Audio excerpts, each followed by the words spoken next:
Do you know the difference between growth and scale? People are like very buzzy and unfortunately not informed enough about the difference between the two. And so they end up investing in the wrong thing at the wrong time. Growth is doing more with more. Scale is doing more with less. I was a very early joiner. I had 6 funding rounds, lots of different roles, 5.5 years, became the first edtech unicorn in the UK. This term actually, even when I was at Multiverse, came about after the big shift from grow at all costs to what's the path to profit. And I don't really think anybody knows what the hell operational efficiency is. How do you measure operational efficiency? It's okay not to have a perfect system for this. It's best to have a few tools in your toolbox and think about when is the right place and time to use that. Here's a couple. So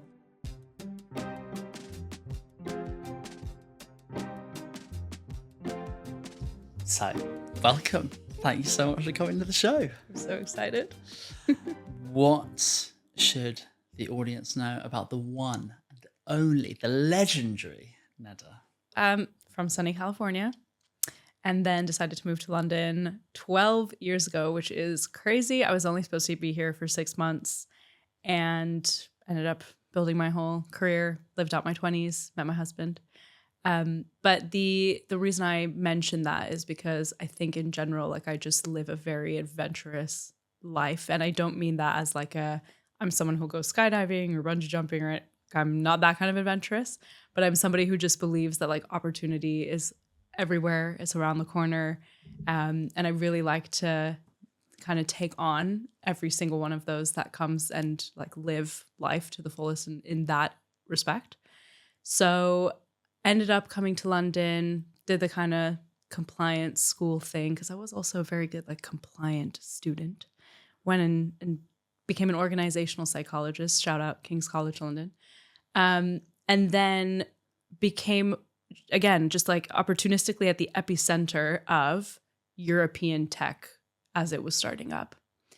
And it was very different from California tech. I think California tech is like the unfiltered version. Is just like a lot of people who are either on coke or act like they're on coke. Like it's just a lot of energy. It's a lot of stuff, a lot of late nights, a lot of sleepless nights.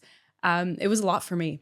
I'm like a much more chill person than that. But cut long story short, came to London, became really excited by European tech, stuck around to see it become something great. Takes a lot of good things from the US. It also does a lot of things differently from American tech.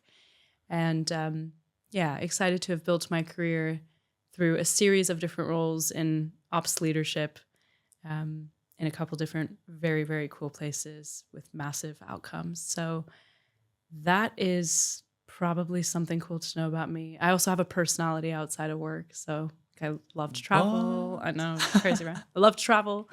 Love to go on long walks at the park. Love to cook, love to read. I'm a very big fiction buff. And that's actually something quite controversial about me, is I think a lot of people think I'm like highly up to date with my podcasts and my nonfiction reads and framework this and playbook that. But I'm actually a massive fiction buff. And we can probably get into why. Long story short, it's because when you are a leader and when you're doing ops, sometimes you just like need to escape to a different place. You don't need more frameworks and more information. But yeah, big reader. And the last kind of quirky thing about me is I also love pottery. So I like to make pots and bowls and mugs in my spare time, and I'm obsessed with tiles. So yeah, it's a few of my quirks. That is one of the richest intros anyone has ever given. And probably longest. I love every part of that. I am a classic only non-fiction reader. But then again, my escape is films. We've had a whole long conversation about this. Yeah. And then just to touch on some of the career highlights. I mean, I had like lots of small jobs throughout school, but my first kind of big gig in the European tech space was for a micro VC that was based here, trying to move out to the US, women-led, which I loved. Really cool project. Helped them invest their first 10 million and had no idea about like anything, VC, PE, family office. These were all like terms I just didn't know anything about. Startup. That was a term I didn't know once upon a time. You don't know it until you hear it for the first time. So that was my first gig. And then, go on. Fox Nat Geo was my second. Nice. And then you went through the whole acquisition where Disney bought Nat Geo and Fox, and then onto Multiverse. Yeah. So Fox Nat Geo was great. I was working across Europe, Middle East, Africa. So looking after like everything from org design to recruitment to retention for 8 geographies. And then moved over to Multiverse after the Disney acquisition. I was a very early joiner. I can't quite remember which number, but definitely in the like early 2 digits. And we could all fit around one table when I first joined. It was a really, really tiny office. But yeah, stayed through 6 funding rounds, lots of different roles, 5.5 years. Became the first edtech unicorn in the UK. And then, after 5.5 years, I was like, I've done a lot. And I think I'm now going to take a big, long break and decide what is it I actually want to do. And that led me to doing the thing that I love, which is scaling really promising organizations. Those 3 pillars: org design, recruitment, retention. But how do I do it for minority founded companies or companies who are like, we don't want to necessarily be the next big unicorn, but we want to do something really meaningful and purpose driven? How do you help them get the exact same success right the first time? So that brought me to Keshty, which is my little business, me and my little boat. Quick 10-second pause to say that our newsletter is the highest value per sentence in your inbox. We share systems, prompts, and scripts that you can use today, because content without action is just noise. All the links in the description. Now, let's get back to the episode. But in this interview, we're going to go deep into your 3 main pillars, your org design, recruitment, and retention. Hit me. Because that is the where, having learnt about you and your spice, you have such rich insights. So I'm really excited. Spice is a good one. And where it all sort of starts is defining the difference between scale and growth. Wow. So can you tell us how or why people often merge them or mistake them as being the same thing? If you didn't already know the answer to this, the first thing I would have done was ask you, do you know the difference between growth and scale? So actually what I'm going to ask you is, before you knew the answer, what did you think was the difference? I thought they were the same thing. Okay. And actually that's very common. I don't really think people talk enough about the difference between growth and scale. They just see scale as this very buzzy word and everybody wants to achieve it, but they don't really know what it is. So very clear. Growth is doing more with more.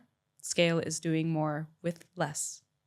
And you can think of some really basic examples of how that works. Let's use your marketing department in any business as a good example. So you might have a big budget for growth. You might hire somebody for growth. What does that actually mean?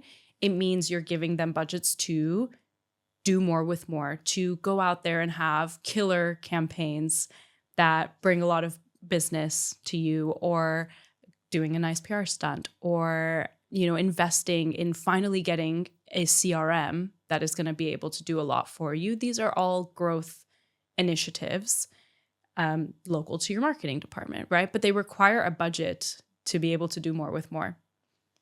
On the flip side, scale, doing more with less, could be seen really well in your email marketing.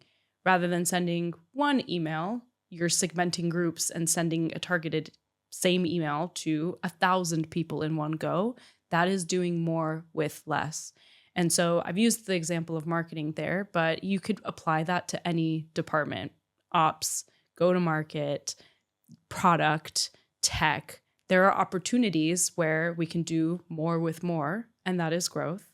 But then there's also a lot of times where we don't have the budget, we don't have capacity, we don't have the headcount, we don't have the resource, and we don't have the time. We're forced to do more with less. That is the purest definition of scale. Growth takes time to bake. You're not going to see results from growth for a while, That's why I like make a strong case for marketers too, because ops people and marketers are always kind of at ends, because they, like, marketers need time. They need time to think and creative space, and they need to go and try things. And then it might take months, maybe years, for lots of traction to come. And then there's ops people who are like, how do I make this thing 5 minutes faster right now? So they're often at odds, but sometimes you need to grow and sometimes you need to scale. I think a team, like a business or a team that does it successfully, is one who's comfortable seeing that as an up and down thing. You invest a little bit in growth. Okay, then you strip it back. You do what's repeatable and scalable. Then you can reinvest in growth. That's how it should be. But people are like very buzzy and unfortunately not informed enough about the difference between the two. And so they end up investing in the wrong thing at the wrong time, no matter how good their intentions are. There's an ebb and flow between the two. Absolutely. You also said that we should touch on the fears that founders have when it comes to scaling, when it comes to growth. I wasn't too sure. I think founders have a lot of fears around scale, but a lot of it is driven by the current climate. It used to be very like grow at all costs, and now it's operational efficiency and like trim the fat, and people don't quite know what that looks like or how to do it well. So yeah, I'm sure there's fears around both, but okay, I can speak to the fears around I scale. would love that. Yeah. Let's go into it. So what does operational efficiency actually look like, as opposed to just people talking about the buzzwords? It's such a good question, AJ, and I don't really think anybody knows what the hell operational efficiency is. It's funny, I'm part of Operations Nation, which is an awesome community of operators. And there was this brilliant panel last year at the conference. And I remember asking a question of the panel, which is like, how do you measure operational efficiency? And I got so many different measurements, which is not to say there's anything, like, no diss on the panel whatsoever. No, nobody knows how to measure operational efficiency because it just became this term overnight. And some people are like, oh, well, we should measure it in terms of, how much time people spend on tasks. Amazing. How does anyone measure how much time people spends on tasks? Like, a person spends on a task. How do you measure that? Really? You have to either ask them to self-report it, or you have to be tracking their screen time, which is like very 1984, or there's no real good measurement. And then some people are like, well, let's look at customer acquisition costs. How long does it take us to acquire a customer? Sure, but that's not necessarily operational efficiency. How can you quantify taking the time to go and have an in-person meeting with a potential client and spending that extra time, giving them a little bit of love and energy and whatever? If one client looks like it's a lot more, are we suggesting that like a shorter CAC is actually operationally efficient? Like what are we suggesting? So there's lots of different ways to measure something being efficient. I think we're just kind of like hiding behind this fear of operational efficiency right now and saying, yeah, we're super operationally efficient. We're super this, that, and this. Like, how are you actually measuring it? So I'm going to pause there. Well, I'm obviously teeing up me to ask you how you measure it, because I'm guessing you have Can I get my phone? an idea. Yeah, of course. I actually have a list of ways you could measure it. So I have a lot of great operators I look up to and great ops mentors. So actually this list is a compilation of what they've told me plus ones that I've used.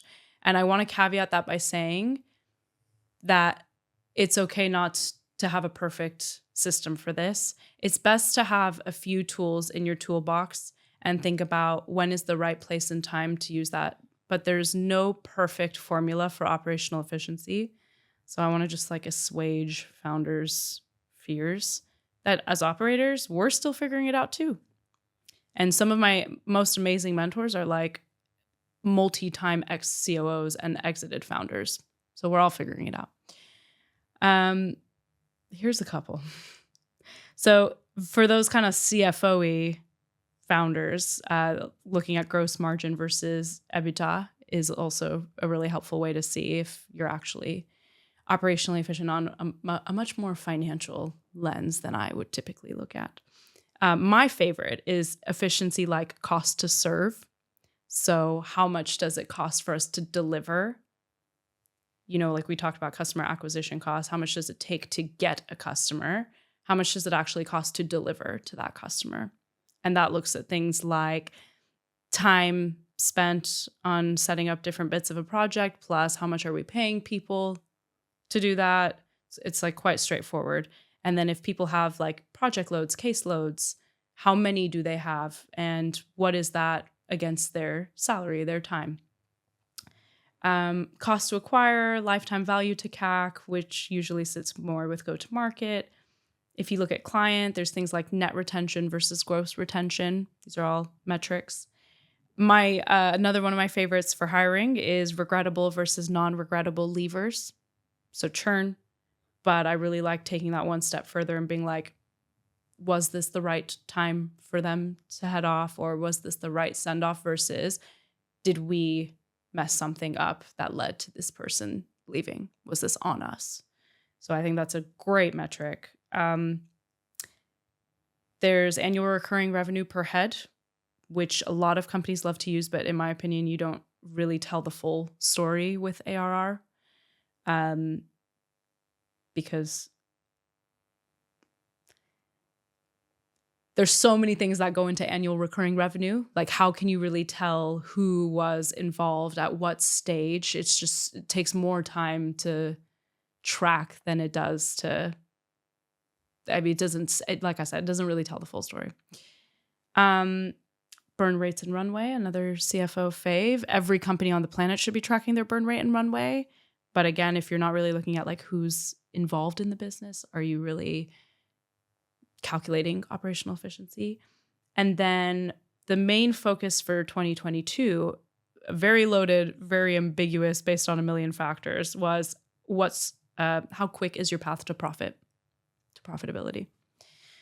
So that is a compilation of metrics of how people look at operational efficiency that I've used, plus a lot of my much more experienced mentors have used.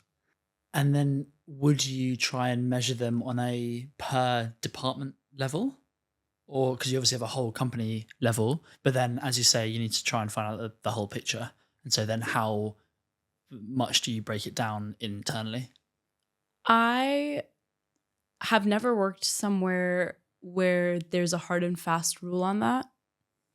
I will say in more large scale corporate matrixy environments like the likes of Fox, Nat Geo, the whole process for global, regional, local budgeting revolved around a lot of these metrics that the CFO and whoever was kind of like the local or global CFOs, they would look at and then obviously factor into a lot of those decisions.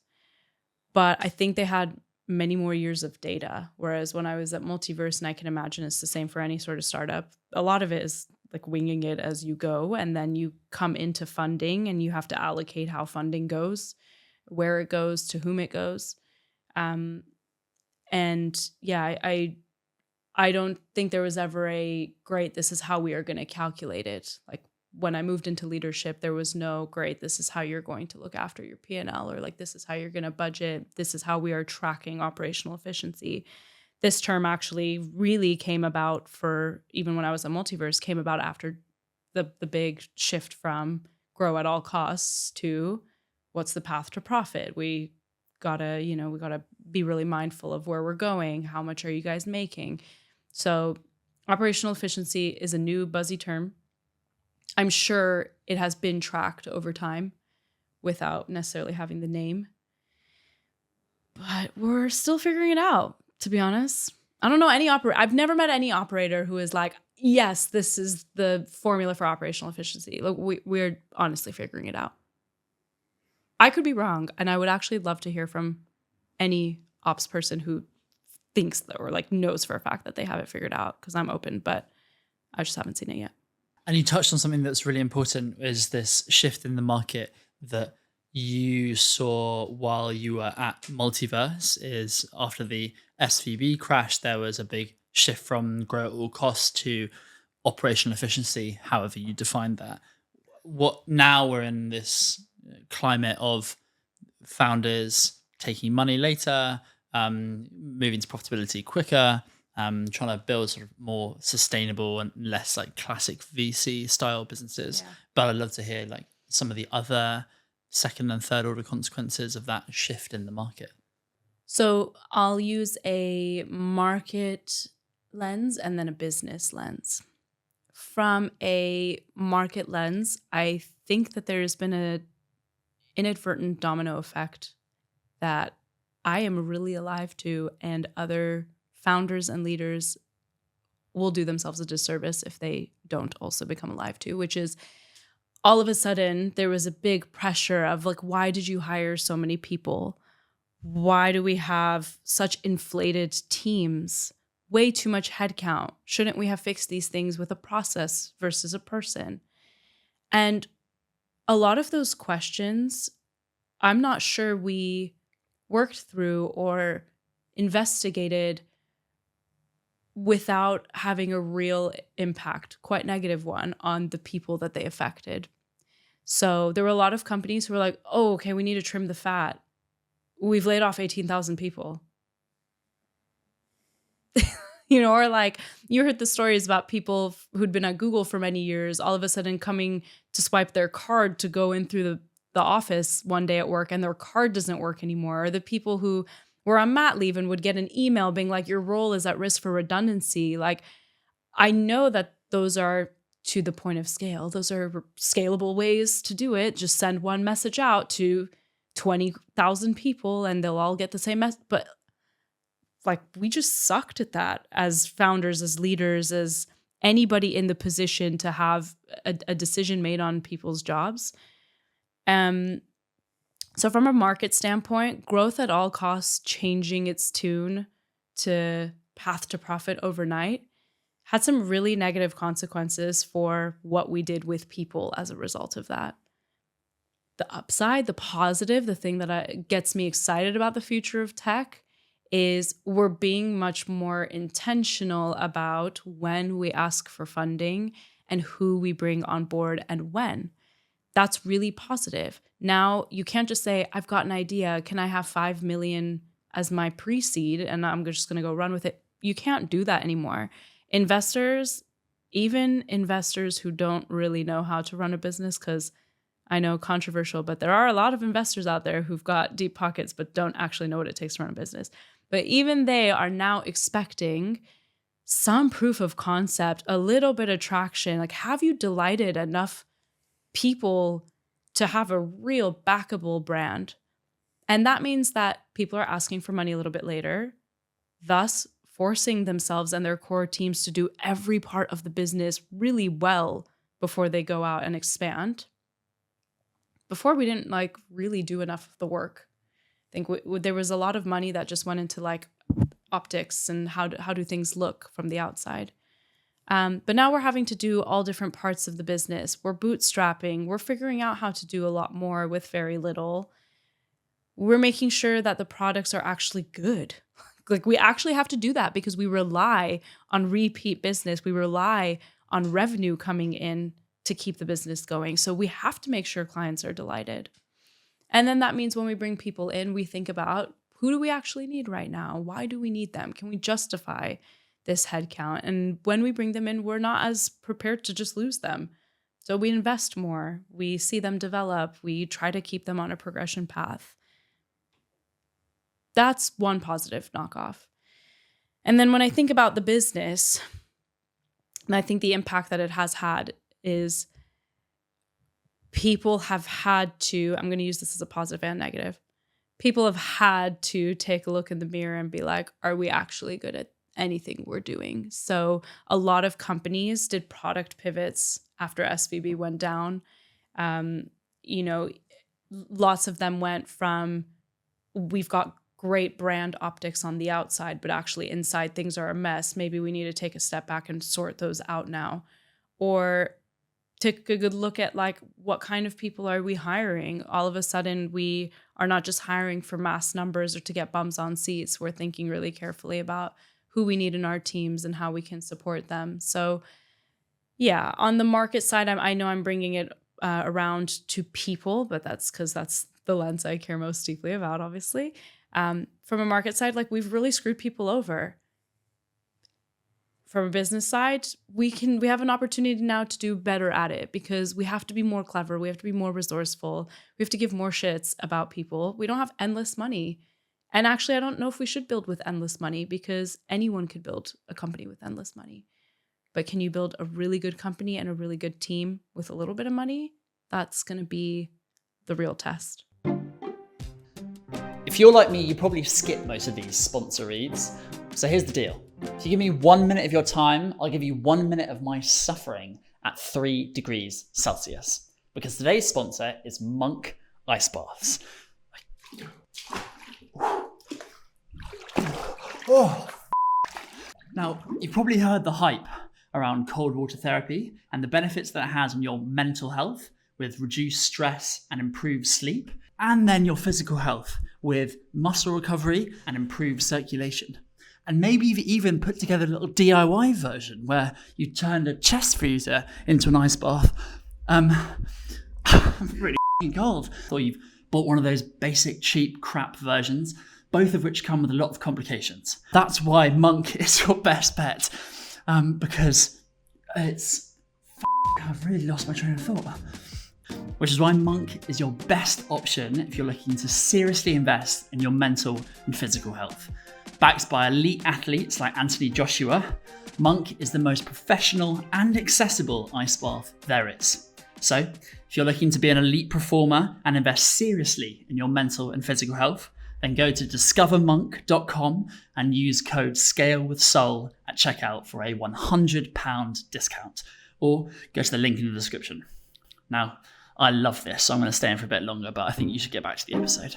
So then going back to this challenge of scale, a lot of people associate scale with chaos, growing so fast that things start breaking. And you break down scale into product, people, and process.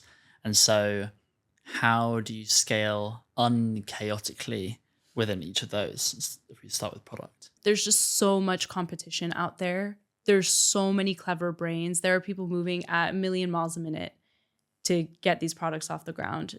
Like, it's not to say there's not going to be any more Ubers and Amazons and Airbnbs of the world. I'm sure there will be. But you just have to do it better. So when I think about scale, yes, I absolutely start with product. Which bits of your product are delightful?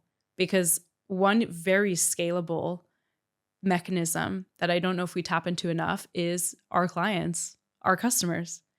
If they love your product and they write one nice testimonial, then what's the knock-on effect of that? If they tell a friend how much they loved using your product, if you give them a referral incentive, which is like, hey, tell 3 of your other founder friends about us and let's all go drive down Miss Daisy. It would be great. Like, we don't see enough of that.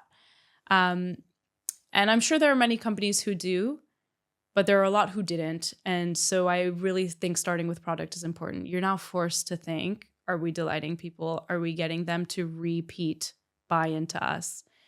I remember when I was also working quite closely with boards or anyone investing, something that they would ask about is like, well, how much revenue do you have coming in? But then when I started investing, I always ask, how much repeat do you have coming in? I want to know that people are going to buy and renew that subscription, or they're going to like keep wanting more, or they will take your upsell offer, because that to me shows a lifetime of commitment. And I want to know that founders as well have recon plans for when someone is not delighted. Do you just go like, sod them? Okay, sorry you don't like our product. Or do you listen to that feedback? Do you take it on board? Are you really good at knowing when your product is not right for a group of people versus when you've screwed it up? So yeah, that's why I start with product. And then Go on. the sort of magical sort of golden statement is if people are finding product market fit, and that's obviously the term that's thrown around all the time. It feels like from what you're saying, in that previous climate, product market fit was easier in a way to sort of claim, and now it's becoming harder. But then I'm also interested in how the standard changes as the company changes. Because if you find product market fit at seed or Series A, is that exactly the same as if you're at Series D and E? Yeah, it's a really good question. I have a controversial view of product market fit, which is exactly as you said, AJ. Product market fit was something to achieve or to aspire to before you went for usually like seed funding, because Series A used to be you're ready to take something to market. But all you had to do was achieve fit. Another kind of like operational efficiency, another how do you really measure that you have product market fit? And something I rate a lot more now as both an operator partnering with founders, but also an investor myself, is do you have product market sustenance, if you will? PMS? That's a horrible, bloody hell. Yeah, you know what? Why not? PMS, product market sustenance. Are people actually like staying with your product? But you know a lot where like when you need that thing, you will use that app or you will use that product. But then once you've used it, you don't really, not going to really use it again. I mean, I guess dating apps actually are a good example. Yeah. They don't have a great customer. Maybe you don't like, do you want them to have a great customer lifetime value? Because in theory, it's great if people stay on a dating app forever, but no one's mission is let's keep you on this dating app forever. So it's a good example. It's not to say they haven't been successful, because they massively have. But I think from a scalability, a repeatability perspective, apps like Amazon, you keep using it time and time again, or I don't know, name another, Uber. You're going to use Uber time and time again.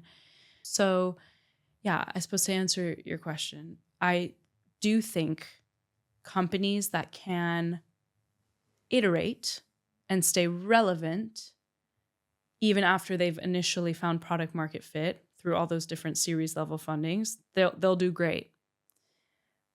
But I don't know if it's enough to get product market fit anymore.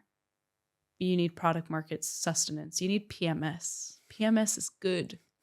I feel like it's this, especially as a company gets to a certain scale, you build a product and it fits to a market, and then that eventually gets saturated when you have a bunch of copycats. And then in order to keep on growing, you need to invent new products for new markets or the same market. So that makes a lot of sense. This constant evolution of your company, like Meta doesn't focus on Facebook in its original form. It's now focusing on all these other products, which makes a lot of sense. Same with any of the big companies. So then going on to the second part is the people side. How do you scale the people side without it becoming chaotic? The first thing you want to do is get hiring right. And I don't just mean finding the right person. I mean, take it one step back and design your org properly. I became an organizational psychologist when it was very nascent, which is one reason why I went into organizational psychology. I was like, this is a new, exciting field.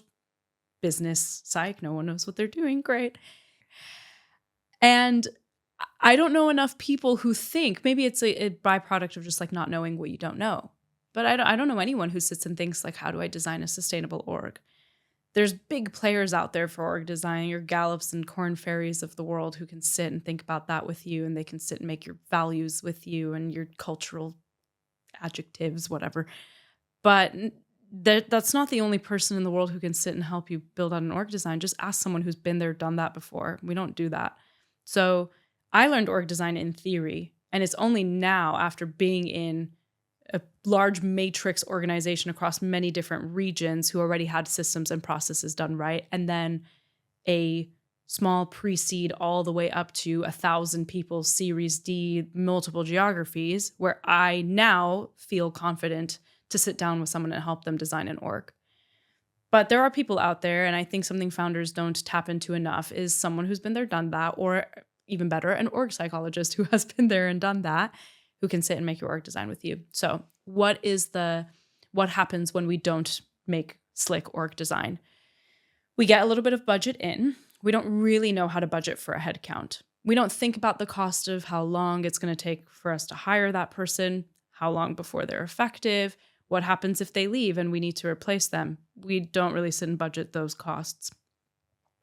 Then when we start thinking about the right role, we either grossly deflate or inflate their role title. And you and I can sit and talk about role titles for like a whole nother conversation. But what I mean by that is you go, oh, I need someone who knows marketing, so I should get myself a CMO or a VP of marketing.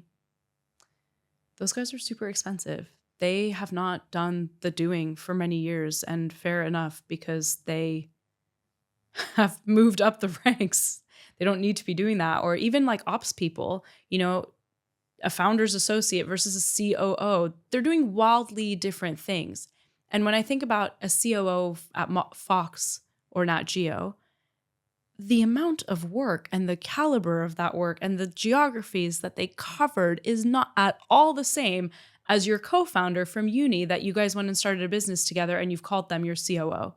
They're doing wildly different things and their experience is wildly different.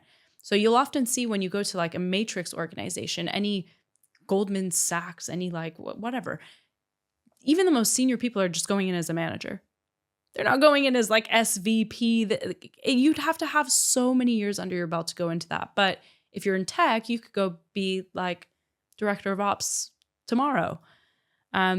So yeah, I would say one big unlock is getting your org design right, getting the right level of seniority, making sure that if you need someone who's strategic, that you're not expecting them to do the tactical. And if you need work done, you're not going and getting somebody who's like C-suite level and C-suite price tag, because you just need someone to do the doing.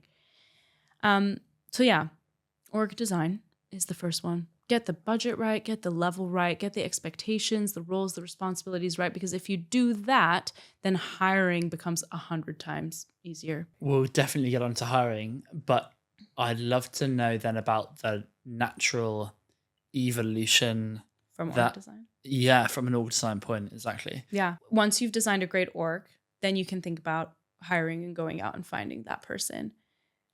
Hiring, you need to do a little bit of growth before scale, meaning you've got to invest time, especially if you're a founder or super senior leader. You need to invest time into your team members to be you and representatives of the business in rooms that you're not in.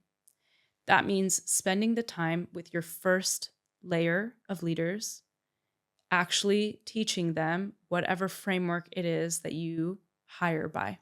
There's lots of different frameworks out there for hiring. People have various ones that they use. A common one that I've come across in my career is called ICE. Stands for intelligence, character, coachability, and experience. Don't love the word intelligence. I usually go for like competence, which is CE, coined by me. But that's a really common one you'll see in Startup Land. People love it. So let's say you take the ICE framework. That's how you want to hire. You then teach your next layer to do that. And by teach, I don't mean you just give them ICE and say, run along now, go and interview. When I was teaching my layers, so my reports and then their reports and then their reports to hire for our team, I would sit in on their interviews. They would sit in on my interviews. They would ask me loads of questions after. So we would debrief and I would give them the time to ask, why did you ask this way? Or like, oh, this person said this. What do you think that they were trying to say? Whatever. And then every single candidate, because I would do the final stage at Multiverse, for example, I used to do that. And any candidate that would come to me who would be a no at my stage, I would get everyone before who had interviewed them and we'd do a retro. Not at all. Again, I'm very anti 1984 vibes. Like, not why did this person come to me, but very like, hey, I want to know what you guys saw. And then I'd get their beige flags. I'd like understand, because nobody hires red flags. If you see a red flag, it's like pretty easy to say no. Green flags are also easy, but beige flags are the ones that will get you, or in this startup terminology, A, B, C player, it's the B player, it's the B plus player, where you're kind of like, oh, they said this and I'm not really sure. And then I go, did you dig into it? No. Okay, next time dig into it. If you've got a little nickel, dig into it, right? So I would spend a lot of time observing, letting them observe, retroing. There was not a single candidate that made it to my stage and got a no that didn't have a retro. Everyone was retroed. And once I instilled enough in that, where in the team where people were coming to me and repeatedly being a yes, is when I was like, okay, I've trained them now. So I can take a step back and now the process will scale. And it did. I remember in one quarter, in 6 months, actually, we hired 55 people. And that would not have been possible if we didn't have a hiring team of 27 in my own team, and then a talent team that was partnering with us, 4 or 5 of them, vetting over and over again, being me in a room that I couldn't be in. There's just no way we could have hired excellence at that scale. But in order to do that, I first had to invest in growth in my team. And then the last bit is retention. So once you've got these great people in, you need to onboard them, you need to train them, you need to make sure that they know what's expected of them in role. Then, once they've developed, they've passed probation, great. And there's, by the way, people who don't pass probation. I know you're going to ask me about firing at some point. But let's say they've passed probation, all's going well. When you hire the right people and you put them in the right roles that we've designed, and you give them the right resources and expectations to be successful, then everything scales from there. Things that used to be bottlenecks now can be delegated. Things that used to be problems, you've got a resilient team that can deal with that. Things that used to cause a lot of chaos, tension, friction, the team's fine. They are fine because they know who to go to. They know how to ask for help. They know what they need. They've been properly trained. There's a culture of psychological safety and openness. Shit gets done. That's people.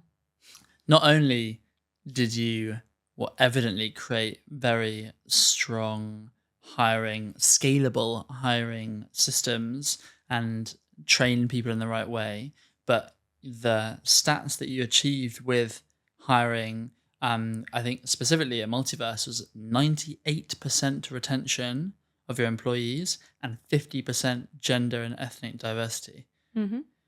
That's wild.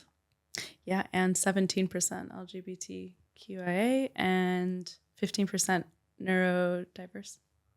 That is a whole different skill in and of itself, is hiring diverse backgrounds really well. Can you talk us through? I have lots of individual questions about this. I suppose the first being is, it's easiest to hire people if you already have a strong, diverse culture, which means that you have to build a level of psychological safety. So what is your 80-20 with building a psychologically safe environment for a diverse workforce? Ooh, okay. I'm going to take that question in 2 separate bits. How do you hire for it? And then how do you build a culture for it? Which come first? Yeah, great question. Building the culture comes first. I think it's unreasonable to hire a bunch of diverse people and then expect them to now have to figure out the culture. It's much easier when you've built it and then you can welcome people into that and they can add their bits and pieces. A hill I will die on, LinkedIn's favorite phrase, a hill I will die on, AJ, is the strength. I want to get the wording actually perfectly right because when I wrote it to you, it was so nice. Hold on. Okay, the hill that I will die on. The strength of a truly high-performing team lies in 1, the diversity of its individuals, and 2, their collective commitment to move as one. So what do I mean by that? I really believe that if you have people from all different walks of life, different experiences, backgrounds, especially if you have a product that is meant to serve the masses, then the people who deliver need to be able to represent the people that they serve, right? At Multiverse, we had, at the very beginning, we were looking for this unicorn person, somebody who had coached before and taught the subject that they were going to support apprentices with, and also had worked professionally in industry doing that work. So let's say in the team I had before I left, it was the data team. We were looking for somebody who's coached and been a data analyst or scientist in some sort of industry role, and also studied to be able to have taught. Like, let's say they went to grad school and they were teaching or whatever. They had some understanding of like pedagogy and teaching experience. The only people, honestly, that we were finding who had all 3 of those things were like really far along in their careers, let's say in their 50s, 60s, or people who had done PhDs, which is a crazy ask of somebody, but people had done PhDs and also then gone on to do like industry level roles.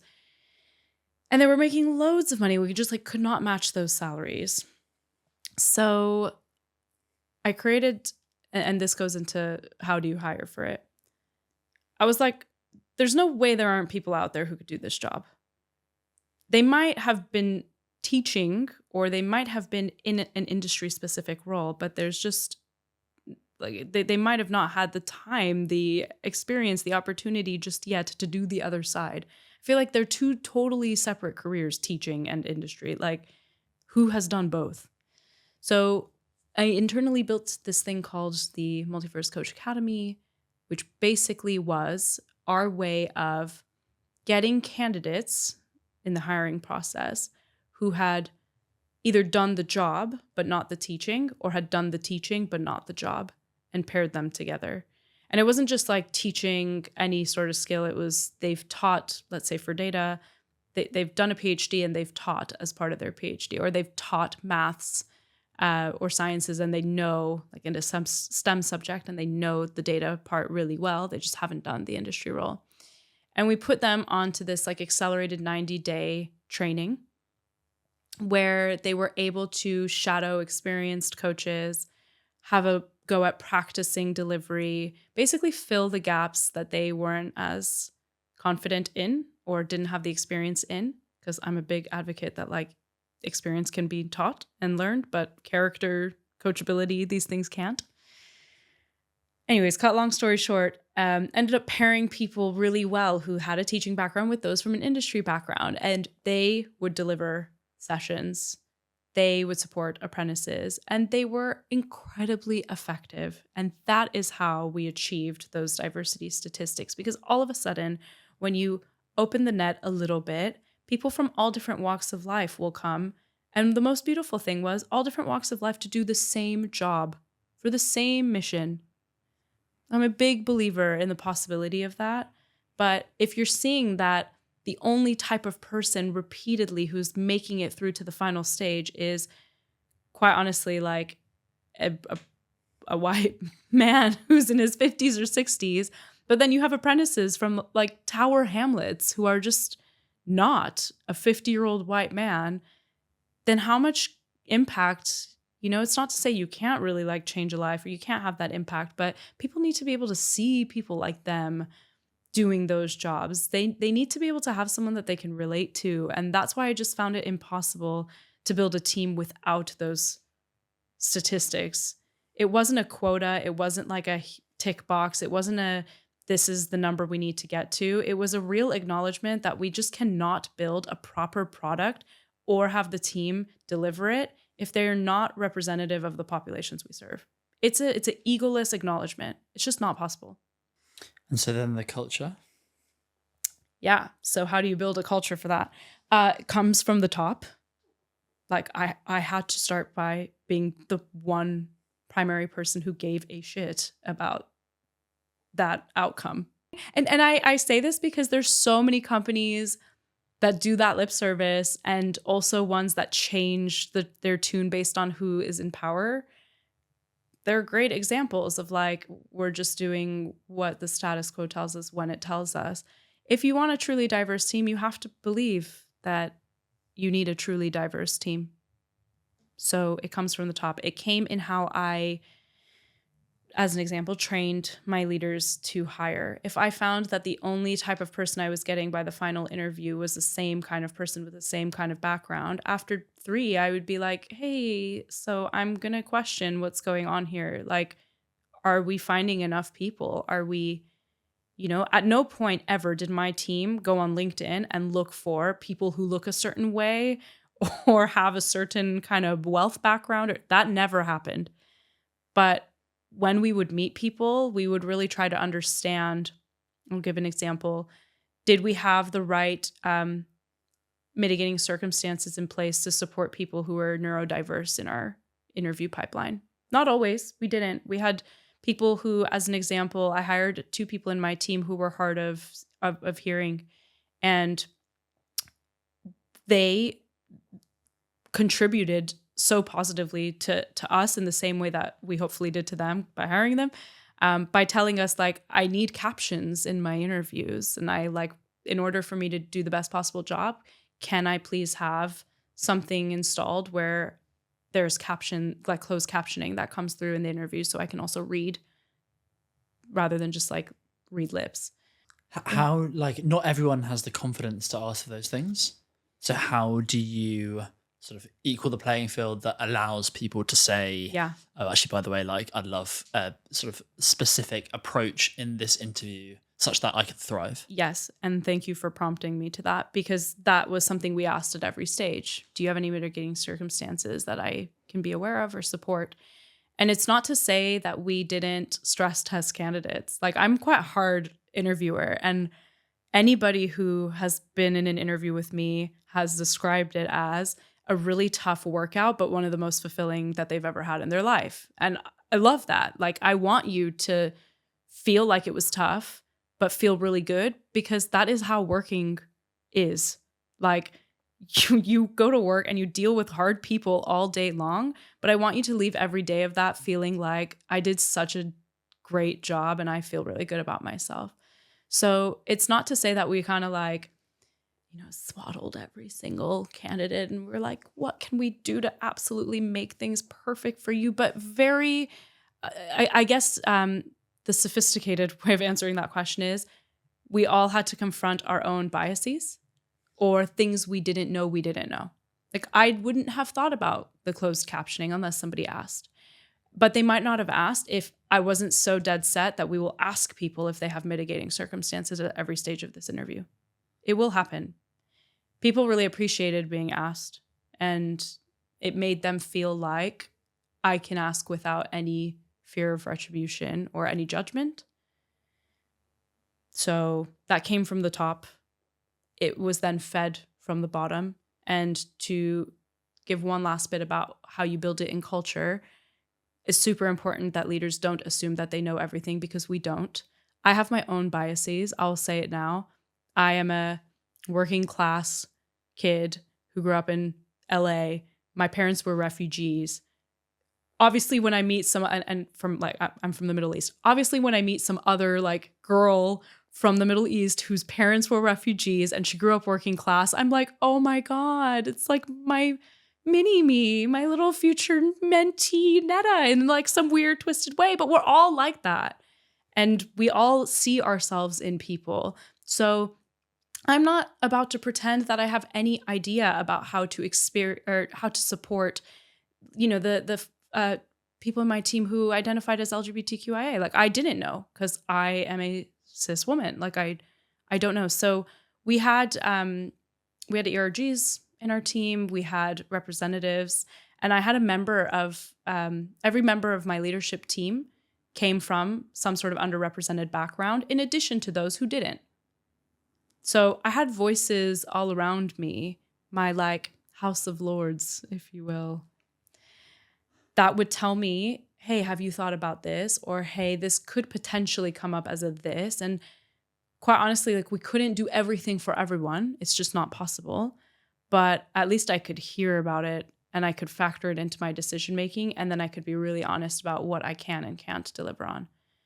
But you just can't, like, as a leader, you just have to know you don't know everything. We all have biases. Gather the best and smartest people around you who make you the stupidest person in the room and let them help you lead this team properly. So it sounds like specifically when you're building the process, you want to have that process stress tested by as diverse a group of intelligent people as possible Yeah. to make you aware of the unknown unknowns given our own biases. Yeah. Quick pause to say, if you found this valuable, then think about who you know who might also find it valuable, because leaders helping other leaders makes the journey that much easier. One more thing on this Please. is you went through something in Multiverse that was called Operation Thrive. You did such good research on me. Oh my God. How did you find Operation Thrive? Somewhere. Jeez. Yes. What was it? So there was a team that I was asked to look after Series D, I want to say.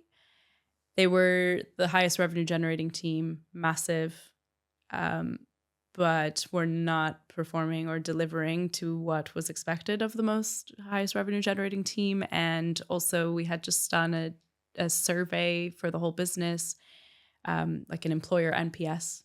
And this team came back as -5 when the rest of the business was like vibes 30 plus. So they put me in there and my specific orders were like, just give them some Neda. Give them some Neda effect, just like some Neda energy. And it's funny. I think people think I'm just like this really positive, energetic person, but actually I'm not. I'm quite like, I'm very realistic, very just like down to earth, but I guess I have a lot of energy. So I came into this team, many of whom were not very happy to see me. Like I was not necessarily seen as like a great person in all these people's eyes, because I think that comes with the territory of moving into a new team or moving into a team when you weren't the primary leader. And there was obviously my predecessor before me. A lot of people, she was amazing, and a lot of people were really like attached to that predecessor. So all of that to say, not everyone welcomed me with open arms. So Operation Thrive, I spent, and I would really suggest that any leader, founder, anyone who comes into a role does something similar. But I spent all of my time listening. I didn't do anything yet. And that was a huge risk. I think a lot of leaders come into roles and go, I must show that I'm having immediate impact, and do like a bunch of low level kind of arbitrary shit to say, look at how much impact I've had. Wow, bias for action. But I didn't do anything. I just came in and listened. And there were 100 people, so there was a lot of listening to do. Here's a good story. The first opportunity I gave to the team to hear their feedback was I booked in a meet and greet with the team. I gave 2 times and I said, hey, please attend a meet and greet with me. You can pick which time works better for your diary. These are the 2 slots. Look forward to seeing you there. The only people who showed up to my meet and greets were my direct reports. Wow. Probably because they're my direct reports and they're like, well, this is my new boss, so I might as well put in a good foot forward. So I then called a mandatory, there's where I got a little bit 1984, a mandatory meeting with the entire team. How big was this team?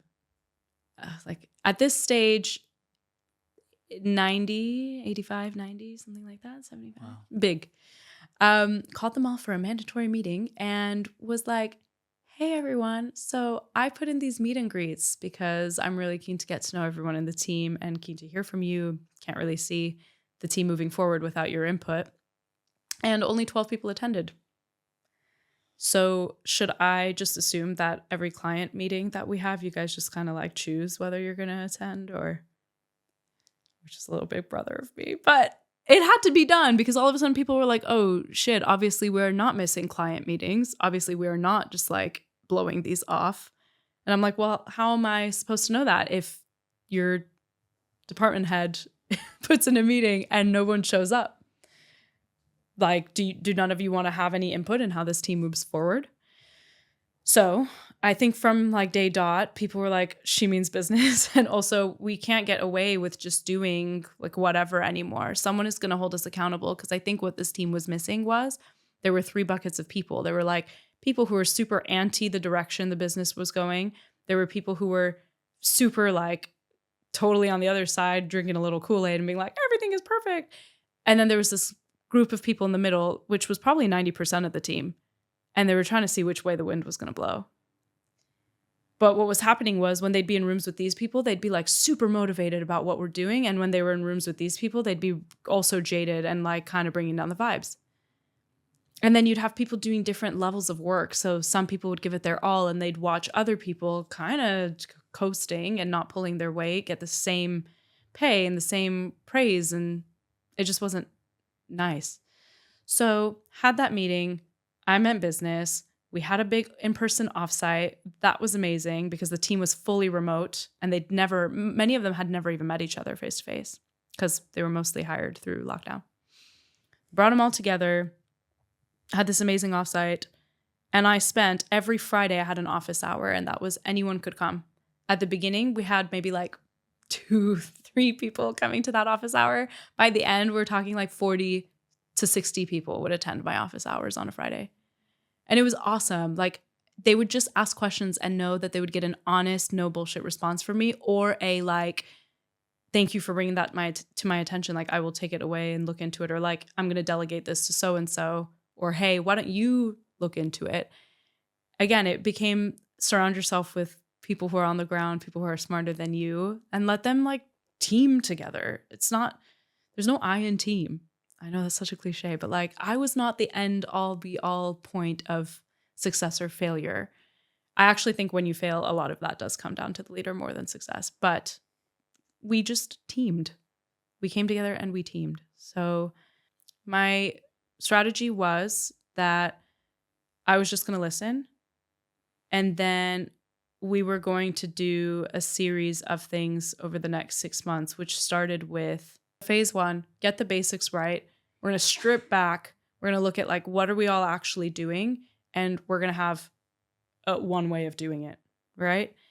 Part of that ended up being having to strip back some people, and we will get into people. Phase 2 was then, once everyone was clear on their roles and responsibilities, was like figuring out what is breaking, what's not working. So now that we know what we're doing, what's actually not working? Because how can you think of it this way? Actually, this is a better way to think about it. First, make the team healthy. These were the words I used. First, make the team healthy, because when you're sick, the only thing you can focus on is being healthy again. So make the team healthy. The way in which we did that was make sure that like the people who need to go, do a cultural reset, make sure everyone's really clear on their roles and responsibilities. Okay. Then once people are healthy, they have an opportunity to be happy, right? You can be happy without being healthy, but it's hard. When you're sick, you're not necessarily happy. When you're healthy, you can think about being happy. And happy was make people feel fulfilled in their jobs. So now that we have the basics right and everyone's clear on their jobs, what is everyone doing? What's breaking? What's not working? What can be fixed? What can be improved? What can make people's lives easier so that they can be happy at work and do the job that they came to do? And then the last bit was thrive. So now how can things grow? How can you progress? What do progression pathways even look like for your role? Because those didn't exist at the time. So how can you develop? How can we make recognition, praise repeatable? Because you also had a lot of people who were like, I have some one-to-ones with my manager, and others who were like, I never see my manager or hear from them unless there's a problem. I wanted to make sure that no matter who was looking after you, you were developed and invested in, and you knew how to be successful in your role. So yeah, these were my hierarchy someone named it in the team as Neda Maslow's hierarchy of needs, which I think is hilarious. But it was first get the team healthy, then get the team happy, and then get the team thriving. And the result of that was in 6 months, that team's ENPS went from -5 to 68. We hired 55 people after having to let go 25. And we delivered on multiple 20 million pound quarters in a row, which were like record quarters at that time. And that's where the 98% retention rate came in, the 50% gender and ethnic diversity. So yeah. Wow. That's epic. It was epic. It was great. Can we double click on getting the team healthy? That feels Absolutely. like one of the spikiest, hardest things to do. You've got a dysfunctional culture, you've got some people who are detractors, and you have to cycle them out in the healthiest way possible. So how did you approach that? There were a couple. So at first I want to give like a little bit of compassion to that group, because many of their concerns were very valid. Like they hadn't felt like they were been heard for a long time. They'd felt ignored. They felt like they were just showing up to work. Nothing was necessarily being praised. They didn't have autonomy. They lacked creativity, not through a fault of their own, but through the systems that were built. So by the time I came in, they were jaded and many were at the point of no return. There was like nothing really that I could have done. And so what I did was I could have started putting a lot of people on performance plans, which is like many people's favorite thing to do when they don't quite like somebody or think that they're a detractor.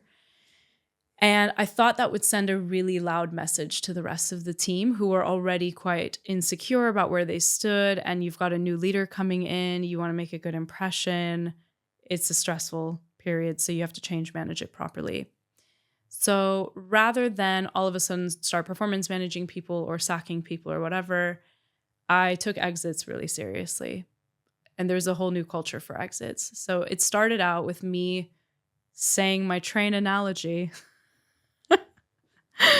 which was having a really honest on the table conversation with the whole team, getting them all on another mandatory call. God, I was great at those. Got them all on a call and said, listen, the next 6 months are going to be intense and it's not going to be easy, but it's going to be remarkable once we get there. And I want to put this out to everybody right now that if you are committed to helping us get to that point, then we have fully got you. We back you. We're going to make it happen as a team and like really invest in your development. You're going to be a core part of making this a reality. If you feel like you're not 100% in it, I would really ask you guys to like make that decision now. And it's okay. I don't want anyone to fear coming to terms with that decision if this is no longer serving them anymore and they don't have anything left to give to where we're going. If you choose that this is no longer for you, like you will have, we will write you an amazing rec. We'll help facilitate, whether that's an internal move in the business or externally. Actually, none of those people ended up taking the internal move because like they were just too far gone by that point. But, you know, we're going to help facilitate what that next step looks like for you. You'll have an opportunity to work through your notice as much as you would like to, basically. Some people wanted to work through the whole thing. Some people didn't. And we'll make sure that you have a really nice exit. Like you'll have an opportunity to say goodbye to your team, tie up your loose ends with your caseload, etc. Now, I am also not super easygoing when it comes to certain things. So there were people in the team who like all of a sudden were going off to work for a competitor, and we have pretty clear clauses around that. If you're going to go work for a competitor, like you can't have access to the IP anymore. And part of that culture bit is like some people had to leave immediately. And I had to be really honest with the team about that too. I had to be like, look, yes, we said we were going to do this and we stand by doing this. We're going to support you. But if you like, some other people had left and like were working from a different country without telling us, which is, again, like these are clear things in violation of your contract. So I'm like, if you violate your contract, then it's out of my hands. But the train is leaving, basically, like decide if you want to be on the train or not. So yeah, 25 people ended up resigning in that time. Many of them actually said like, there's no bad blood. We actually just felt like we needed permission to leave because we felt like there would be, we would be isolated basically, or ostracized if we had left.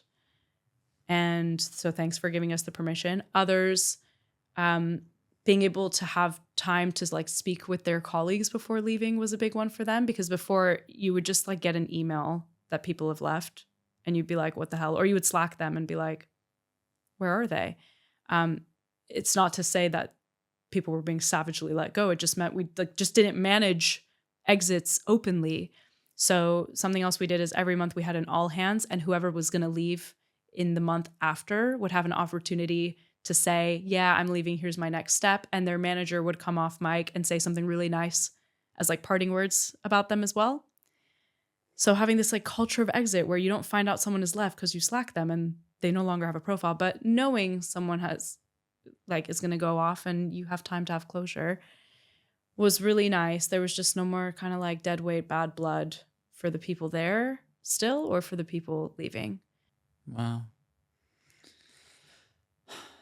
It's taking a whole very human approach, a very considerate, very empathetic approach in, while you yourself have very demanding expectations and standards to meet, and it's kind of playing the long game when you have short-term pressures.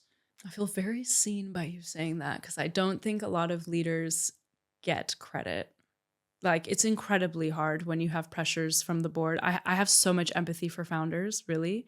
What a lot of people don't quite recognize is like the amount of pressure that is on you when a board has certain demands, investors have certain demands, and therefore that pressure trickles to the CEO, to the founder, and then it trickles to every manager, and then that trickles to the people on the ground. So it's incredibly stressful and lonely and isolating to be in senior leadership. They actually say the more senior you go, the more lonely you become.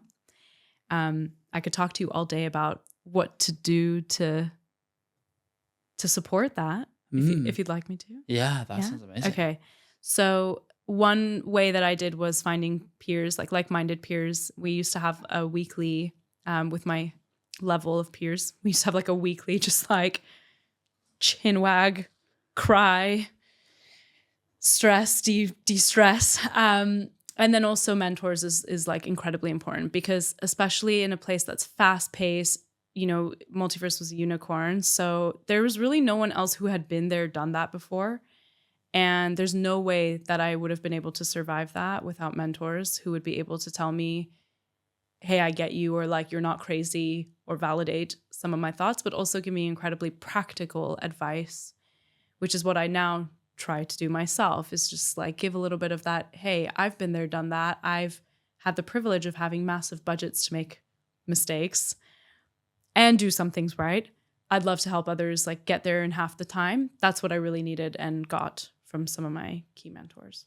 One thing I think we sort of I would love to come back to is when you join a team, or when you start leading a team, or even when you're building your team, you are obviously not the expert in any function.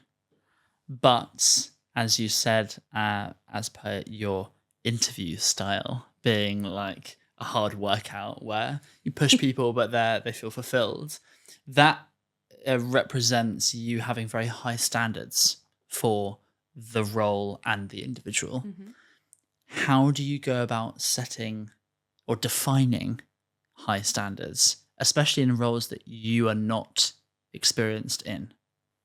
A really useful practice is for every leader, CEO, or C-suite, hiring manager, whoever's going to be doing hiring, to really identify what they care most about, what excellence looks like to them. So there are a few things that I really care about when it comes to excellence, or when I'm looking for the top players in my team that are specific to me and the teams that I lead. One is I really like to be surrounded by people who will find a way to make things happen. So excellence to me looks like when I'm doing a role play with someone in an interview, or I'm giving them a scenario and it should be hard, that they're not getting obviously really stressed and like completely derailed from achieving the outcome because of some blockers thrown in their way. I like people who get a little bit stimulated by that and are like, "Ooh, okay, you're gonna throw something else at me." I used to ask this question of people of like, what's the impossible thing in your life that you've achieved? Like truly impossible, only you have done it. And I'd get the most insightful, beautiful responses from people. And then I'd ask them what about that was impossible. And it was only because I want to hear it in their own words. I want to hear why it was so impossible. Some people would get really defensive and be like, "What do you, I mean, it's really hard." And immediately I'm like, "Well, tell me why." Because like how many people could do that? And then I'm like, "Ooh, there's a little bit of ego. There's a little bit of defensiveness. How are you going to deal in front of a client?" Or they would tell me why it's impossible. And I'd go, "Well, what would you do if you had half the time? You did that in 1 year. Amazing. What if you only had 6 months? What if you only had 90 days?" And again, it's just to see them play with ideas. And the ones who would be successful would go, "Ooh, what would I do if I only had 90 days? That's wild. I suppose I'd have to da da da da da." Like, I would love to see people who can just make it happen and they're not derailed by hard things, because life is hard, work is hard, things are going to be hard, but people in my team have to be able to just like go at it together. So that was one.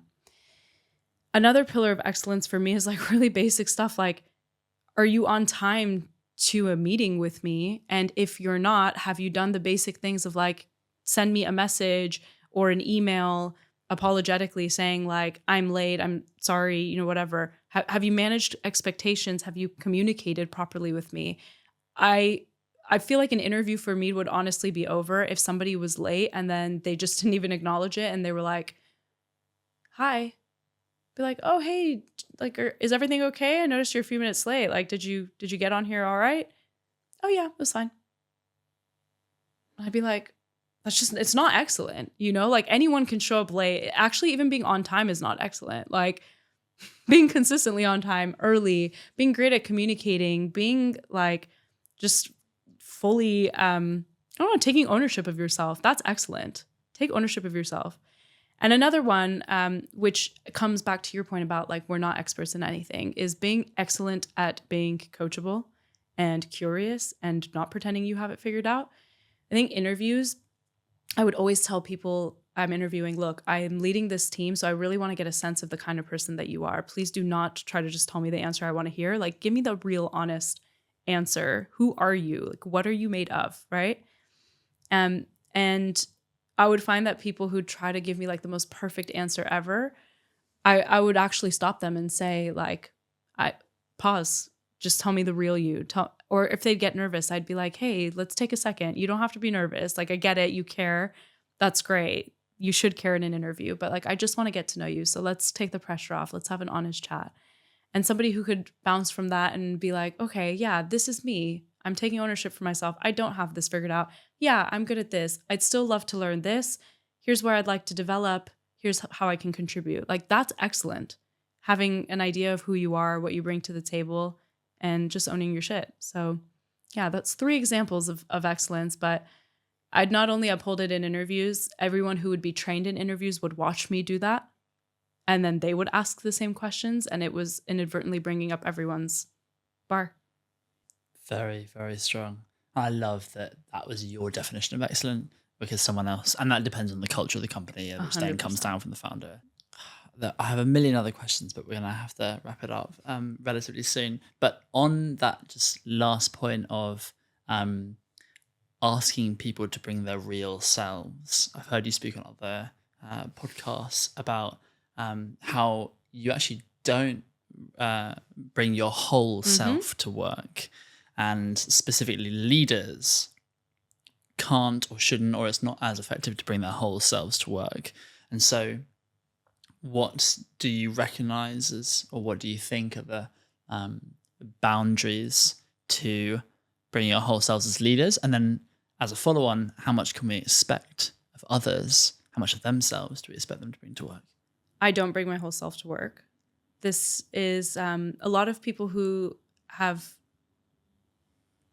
mobilized socially will say that they've struggled to do that for reasons like, you can't like really talk about where you've come from, or you have to change your accent a little bit, or the way you speak, or whatever. And there's an element of that for me, but I think it's much more decisive that I don't. So it's not that I won't talk about my background, or, my parents were immigrants. Those are all part of my story, and I'm comfortable bringing those bits. What I won't bring is like my initial unfiltered fears of information I just heard from a leader, or, if I had a bad day at home, I'm going to need to find a way to sort that out when I go and deliver some message to my team. And there are times where I want to cry, but I'm not going to let my team see that. And the only time I let my team see me cry was when I was leaving. And that was a lovely cry. That was like I'm proud of all of you and I'm sad to leave, but also I'm happy. Like that was a good cry.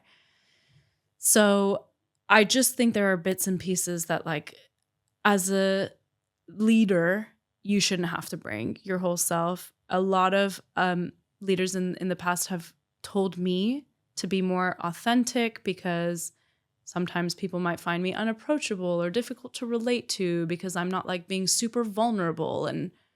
But I don't see how that serves everyone. I would prefer my vulnerabilities and my insecurities to be dealt with internally, or with my friends, or with people that I really love. I just don't feel the need to do that with my colleagues, and I definitely don't feel the need to do that with my team. It's kind of like, I'm a big fan of not parentifying your team, but there's an element of like, the kids don't always need to see when the parents are fighting. Yes, your team should know if things aren't going great, because it helps with their resilience and it gives them an honest account of where things are at. They're adults, they should be able to make decisions for themselves, but they don't need to see me panicking about it, because then they will panic. There's like nothing more stressful than seeing a manager who has no clue what to do. And it's not to say I need to be super strong and have this facade. It just means like there's times and places for me to deal with some of those fears, worries, and concerns. With my team, so when it comes to individuals and how they should be expected to bring their whole selves, I used to tell my team this line: feelings start, facts finish. And that's because when you've got 100 plus people in your team, there's so many feelings all the time, and feelings are valid, but they are also fleeting. You might feel a type of way about something one day, and you might not feel about it that strongly the next day. So it's not to invalidate anybody's feelings, but it is to say, if you do have a strong feeling about something, go with your manager, go with a colleague, someone who won't wind you up, but like someone you can have healthy challenge with, and identify what is underneath the feeling. Is there a fact there? So bring your whole self to work could look like, if I give a really specific example, one process is super irritating because a change has been made. Super irritating, takes up way too much time, has lots of bugs. We're constantly having to issue tickets with bug reports because nothing is working. Okay, so the feeling is I'm super frustrated and angry and grumpy about it. Bring your whole self to work is like, come and tell me, your department head, that you're super frustrated and angry and grumpy about it. Now multiply that by 100. That's 100 people's feelings at me all the time. I can't do anything with that information.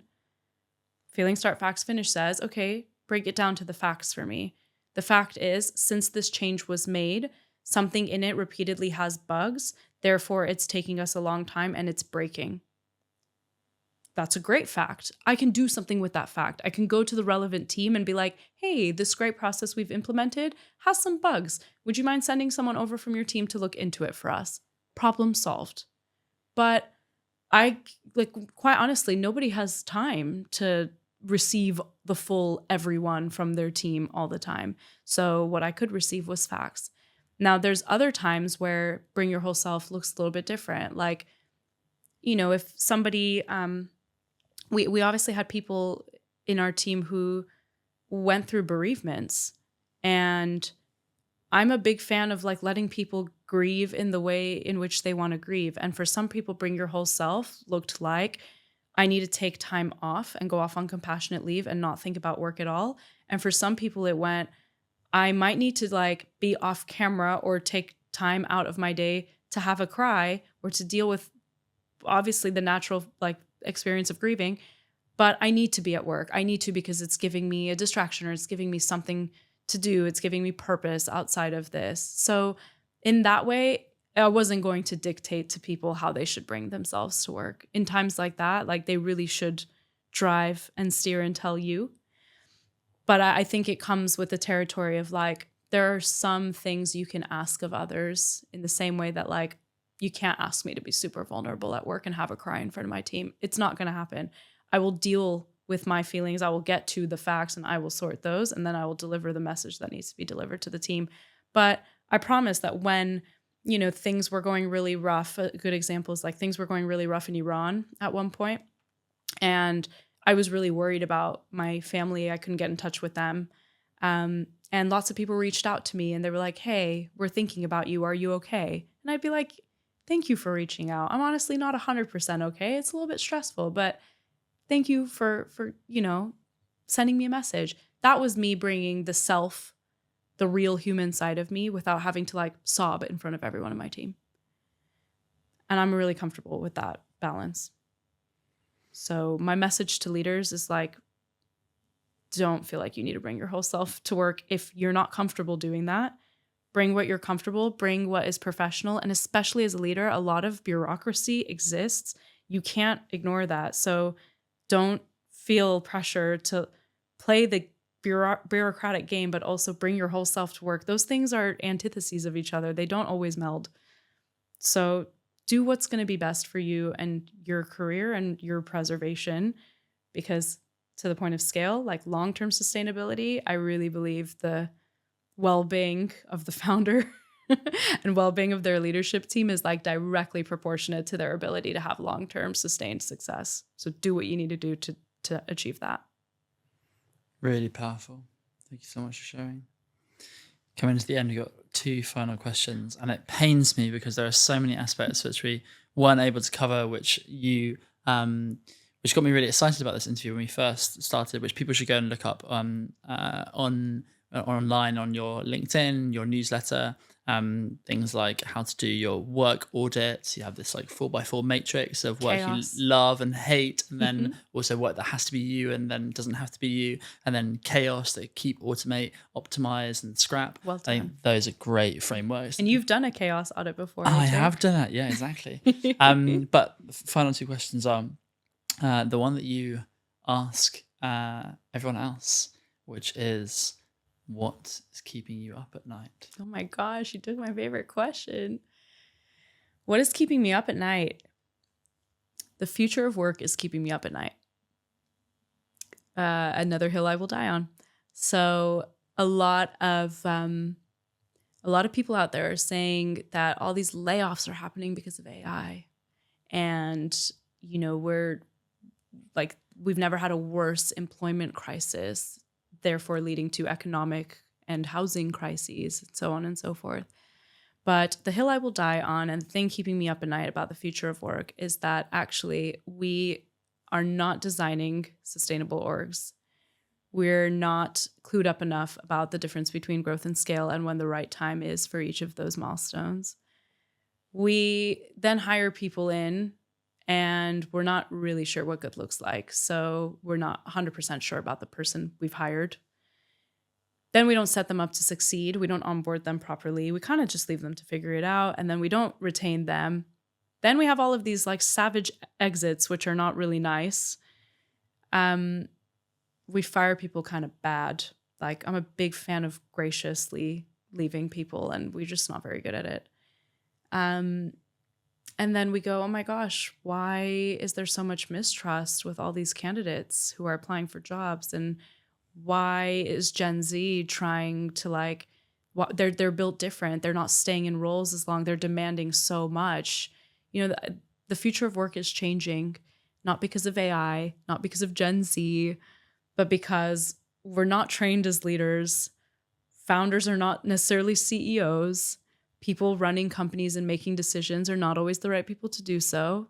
And the people supplying them the money are not always the most equipped to advise on the success of that business. So tech is just kind of messy, and that has a big threat on the future of work. The tech ecosystem needs some love. That is what's keeping me up at night, and is also why I wake up in the morning. Wow, that's super powerful. This whole interview has been exceptional. So thank you so much. The closing tradition is, because you've been so generous with your time, is there anything that a community and audience of entrepreneurs could support you with? I am a really big fan of building brilliant relationships and keeping myself informed on the tech space, grounded. So yeah, if you think we'll gel and vibe, I'm always in the market for good new friends.